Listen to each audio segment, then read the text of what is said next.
Sopir Vanessa Angel, Tubagus Jody, sudah dipindahkan dari Rutan Polres Jombang ke Lapas Jombang, Jawa Timur pada Sabtu, tanggal 22 Januari tahun 2022. Ia dipindahkan ke Lapas Jombang lantaran perkaranya akan disidangkan di Pengadilan Negeri PN Jombang.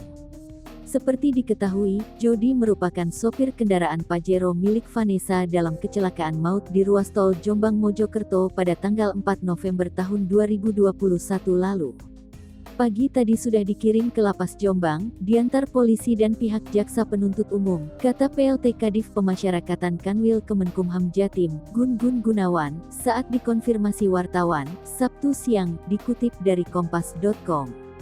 Sesuai prosedur, Jody akan ditempatkan di blok isolasi selama 2 pekan untuk menjalani masa pengenalan lingkungan.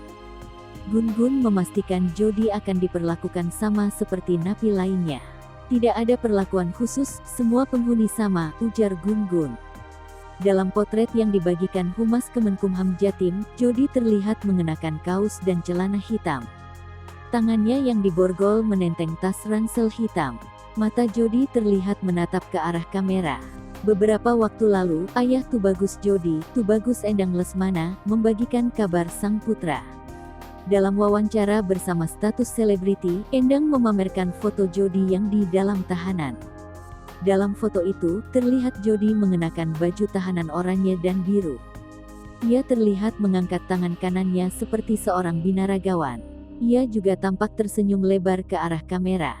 Menurut Endang, para narapidana dan penjaga tahanan memperlakukan Jody dengan sangat baik. Alhamdulillah, Pak, sambutan mereka, napi dan penjaga tahanan, baik-baik sekali. Jody nggak diapa-apain, ujar Endang menirukan ucapan Jody, dikutip Tribun News Kamis, tanggal 6 Januari tahun 2022.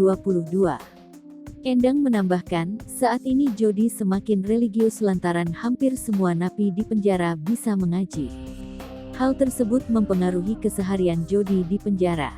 Menurut Endang, sang anak menjadi rajin salat 5 waktu dan ikut pengajian.